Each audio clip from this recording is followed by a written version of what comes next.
बिस्मिल्लाहिर्रहमानिर्रहीम। अस्सलाम वालेकुम। आज 23 मई और जुमेरात का दिन है। साइफ़र केस की अभी समाअत ख़त्म हुई है। उम्मीद की जा रही थी कि आज से साइफ़र का फ़ैसला एटलीस्ट महफूज हो जाएगा, लेकिन महफूज नहीं हुआ। आइंदा मंगल तक दोपहर 12:30 बजे तक की जो है वो तारीख दे दी गई है कि दोबारा तब समाअत होगी। आज की समाअत के अंदर जो ज़्यादा ज़ोर रहा स्टेट प्रोसिक्यूशन का, वो इस बात पर था कि जी ट्रायल जो है वो बिल्कुल दुरुस्त हुआ था और इसका जो है वो फ़ैसला मुल्ज़िम के ख़िलाफ़ सुनाया जाए, मुजरिम के ख़िलाफ़ यानी इमरान खान के ख़िलाफ़ सुनाया जाए। लेकिन जो मरकज़ी प्रोसिक्यूटर हैं यानी जो जस्टिस रिटायर्ड हामिद अली शाह साहब, मुबैना तौर पर बहुत महंगे वकील हैं, रिटायर्ड जस्टिस हैं, उनको हुकूमत ने जो है इसमें प्रोसिक्यूटर लगाया हुआ है साइफ़र केस की अपीलों के अंदर। वो आज दूसरे दिन भी गायब रहे। कहा यह जा रहा था कि उनकी वालदा की तबीयत ख़राब है। गुज़श्ता रोज़ जो है अदालत को ये बताया गया था कि वो कल आ जाएंगे, लेकिन आज भी नहीं आए। तो फिर जो डिप्टी प्रोसिक्यूटर थे सारा बर्डन उनके ऊपर आ गया।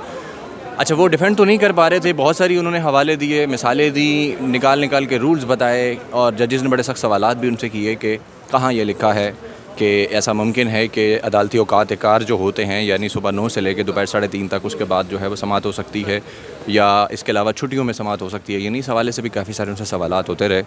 अभी बाहर निकले हैं वकला और तहरीक-ए-इंसाफ के जो लोग जो आज मौजूद थे, बहुत बड़ी तादाद में सेनेटर्स मौजूद थे, मेंबर अरकान असम्बली जो हैं वो भी मौजूद थे, सूबाई असम्बली के लोग भी मौजूद थे। लेकिन ज़्यादा गुफ्तगू उन्होंने मीडिया से इसलिए नहीं की क्योंकि वो पैमरा ने एक ऑर्डर जारी किया है कि किसी भी केस जो समाअत जो इस वक्त ज़ेर समाअत है उसके हवाले से टिकट्स नहीं चलेंगे, ख़बर नहीं चलेंगी जब तक कि फ़ैसला ना आ जाए। इसके अलावा पंजाब में जो कानून पास किया है मरीम नवाज़ की हुकूमत ने, अभी ग़ालिबन पास नहीं हुआ, तो उस हवाले से भी जो है वो मेहरबानो कुरैशी से जब सवाल हुआ तो वो कह रही थी कि इस हवाले से हम मतलब बात नहीं करेंगे, जो सब जुडिस मैटर है तो उस पर वो जो तौहीन का केस बनाया गया, मतलब जो लॉ आ रहा है तो उस हवाले से भी खदशात हैं। मेरे पीछे इस वक्त जो सूरत हाल है मैं आपको दिखा देता हूँ। ये पीछे इस वक्त इमरान खान साहब की बहनें और दीगर ख़वातीन मौजूद हैं, उनसे लोग बातचीत कर रहे हैं। उसके अलावा बैरिस्टर गौहर जो चेयरमैन हैं तहरीक-ए-इंसाफ के, वो भी इस वक्त यहाँ पे मौजूद हैं और बाकी जो लोग मौजूद हैं वो ये पीछे मेरे आप देख सकते हैं बैरिस्टर गौहर और इनके साथ दीगर जो हैं वो कला मौजूद हैं। तहरीक-ए-इंसाफ के बहुत सारे वो अरकान भी मौजूद हैं जो किसी मेंबर असम्बली के मेंबर नहीं हैं, सूबाई या कौमी या सेनेट के, लेकिन वो भी यहाँ पे तशरीफ़ लाए। सबको उम्मीद यही थी कि शायद आज एटलीस्ट फ़ैसला महफूज हो जाएगा, लेकिन ऐसा ताहाल नहीं होता नज़र आ रहा। और प्रेडिक्शन तो बहुत सारे सहाफ़ी ये पहले ही कर चुके थे कि बहुत मुश्किल है कि ये लटकाई जाएंगी, क्योंकि प्लानिंग यही लग रही है कि साइफ़र केस की जो अपीलें हैं इनका फ़ैसला तब तक लटकाया जाए जब तक कि इमरान खान को किसी नए केस के अंदर सज़ा न दिलवा दी जाए या एटलीस्ट उनके जो है गिरफ़्तारी न डाल दी जाए, ताकि उनका जल्दी जेल से बाहर आना जो है वो मुश्किल हो जाए।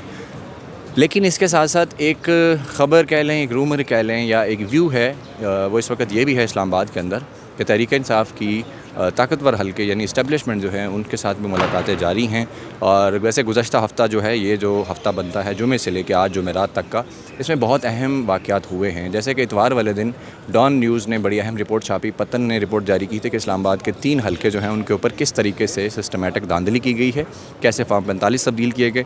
और सोमवार वाले दिन जो है वो केस भी लगा हुआ था इस्लामाबाद हाई कोर्ट में। तो खैर उसमें इलेक्शन कमीशन के जो वकील थे उन्होंने अपनी तरफ से डिले तो किया है, लेकिन 1 हफ़्ते का टाइम दिया गया और उसके बाद फिर हर एक सीट पे अलग अलग उनसे रिपोर्ट मांगी गई है। और जज साहब ने बड़े सख्त रिमार्क्स दिए थे कि आप जो है वो बयान हल्फी के साथ जो है वो चीज़ें जमा करवाएंगे, जहाँ से चाहें फॉरेंसिक करवाएं, फॉर्म 45 जिसके पास जो है जो इलेक्शन कमीशन के पास है उसका भी करवाएं, चाहे पाकिस्तान से बाहर से बेशक करवा लें। तो ये एक बड़ी सुबकी की बात थी कि उनको ये कहा गया कि पाकिस्तान के बाहर से भी करवा लें। तो अब आइंदा हफ्ते में वो भी पेश हो गए, वो बड़े अहम केसेस हैं। अच्छा, उसके बाद इमरान खान को पीर वाले दिन जो है 9 मई के एक केस में बरी किया गया था और एक 25 मई 2022 का लॉन्ग मार्च था, उसमें जलाओ गिराव का केस था, उसमें बरी किया गया। उसके बाद बुध वाले दिन बड़ा इंपॉर्टेंट फैसला आया था, टेरियन केस को 3 रुकनी बेंच ने उड़ा के रख दिया और उन्होंने कहा कि ये केस काबिल समाअत ही नहीं है। फिर उसके बाद आज जुमेरात को बलोचिस्तान हाई कोर्ट जो है उसने इमरान खान के ख़िलाफ़ एक दरख्वास्त आई थी कि आर्टिकल 6 के तहत इमरान खान के ख़िलाफ़ कार्रवाई की जाए, तो उस दरख्वास्त को भी मुस्तरद कर दिया है। अब बाकी जो इद्दत केस का फ़ैसला है वो भी आज महफूज हो गया है और 29 मई को सुनाया जाएगा। तो देखते हैं कि हालात और वाक़यात जो हैं वो तो इमरान खान के हक़ में जा रहे हैं, उनकी जमात के हक़ में जा रहे हैं, लेकिन साथ साथ कुछ चीज़ें ऐसी भी हो रही हैं जैसे ये लग रहा है कि मामलात लटकाए जा रहे हैं, चीज़ें डिले की जा रही हैं और वही पुराना टैक्टिक जो पिछले 1 साल 1.5 साल में नज़र आता है कि इमरान खान के ख़िलाफ़ किसी फ़ेज़ का फ़ैसला तब तक नहीं होता, मतलब अपील हो या रिहाई की बात हो या सज़ा ख़त्म करने की बात हो, तो वो जब तक नए केस में उनको सज़ा नहीं मिलती या उनकी गिरफ़्तारी नहीं डाली जाती तब तक पिछला केस जो है उससे जान छूट नहीं पाती। और उनके ऊपर तो खैर केसेस दर केसेस हैं, अभी भी मेरा ख़्याल है को 100-150 केस तो होगा, हालांकि उनके बहुत सारे केसेस में उनको बरियत हो चुकी है, सबूत ना होने की वजह से, गवाह ना होने की वजह से, और जो एक रिक्वायर्ड एक वो उसमें सब्सटेंस चाहिए होता है, मटेरियल चाहिए होता है, वो ना होने की वजह से बहुत सारे केसेस में बरियत हुई है। लेकिन इसके बावजूद सूरत हाल जो है वो अभी तक ऐसी ही लग रही है कि चीज़ें डिलेइंग टैक्टिक की तरफ जा रही हैं। अभी ये वकला यहाँ बहुत सारी बड़ी तादाद में आए थे PTI की तरफ से, उसके अलावा लीडरान जो हैं वो भी मौजूद हैं। अलीमा ख़ान इस वक्त खान साहब की बहन हैं और उनके साथ उस्मा ख़ान होती हैं और कुछ और तहरीक इंसाफ के अरकान होते हैं। ये यहाँ पे भी उनके वकला खड़े हैं और कुछ अहम अरकान हैं, ये मेरे पीछे इस वक्त गुफ्तगू कर रही हैं, जहाँ मीडिया के लोग उनके पास खड़े हुए हैं ताकि उनका व्यू ले सके। अल्लामा राजा नासिर अब्बास जो सेनेटर हैं तहरीक इंसाफ की तरफ से मुंतखब हुए हैं, वो भी यहाँ पे आए हुए थे। साहिबजादा हामिद रज़ा जो थे वो भी यहाँ पे तशरीफ़ लाए हुए थे और भी बहुत बड़ी तादाद में PTI के लोग जो थे वो यहाँ पे मौजूद थे। Ben selamun aleyküm, salam salam.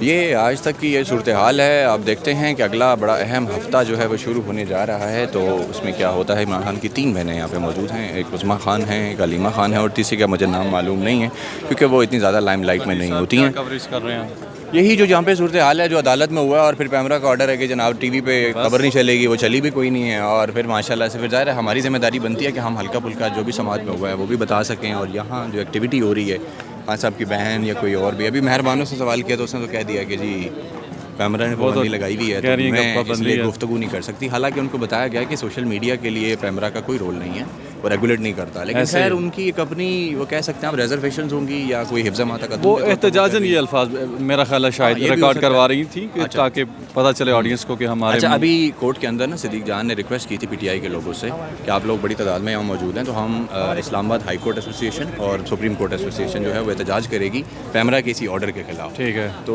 उनको कहा था कि आप लोग भी शिरकत करें क्योंकि ज़ाहिर है आप एक अपोजिशन पार्टी हैं फिल वक्त, वो अलग बात है आपका स्टेटस क्या है, लेकिन अपोजिशन पार्टी हैं तो आपको आना चाहिए, आपको भी इन फैसलों के खिलाफ लिए तो सामने आना चाहिए। अपोजिशन के लिए तो हमारी ज़्यादा कवरेज मेन ज़्यादा उन्हीं के लिए होती नहीं है। लेकिन ये इसमें ये भी है ना, देखें ये एक पार्टी के तौर पे भी सामने आ सकते हैं इसमें, क्योंकि इनके सबसे ज़्यादा केसेस इस वक्त अदालतों में इमरान खान के केसेस, और ये फैसला भट्टी साहब ये तो नोटिफिकेशन पैमरा का आया ही इमरान खान के लिए है क्योंकि जाहिर है वो जस्टिस मोहतरम और इस वक्त नवाज शरीफ के केसेस तो नहीं चल रहे या किसी के कोई ऐसे कोई नवाज शरीफ के केसेस में ऐसा कुछ नहीं था क्योंकि पाबंदी लग गई हो कि अदालत की प्रोसीडिंग जो है वो नहीं बताई जा सकती या फलां चीज़ नहीं दिखाई जा सकती। लेकिन अब टोटल एक केस यही साइफर रह गया है, इद्दत में जो केस था निकाह केस का 29 को उसका फैसला महफूज हो गया। अब वो फैसला भी नहीं सुनाना चाहते मेरा ख्याल है। TV पर पाबंदी का एक केस का तो अमजद परवेज साहब नैब की तरफ से आए थे, उन्होंने कहा था कि हमें इतराज़ शॉर्ट यही है कि अब इमरान खान के सारे केसेस में बरियत आ रही है आगे।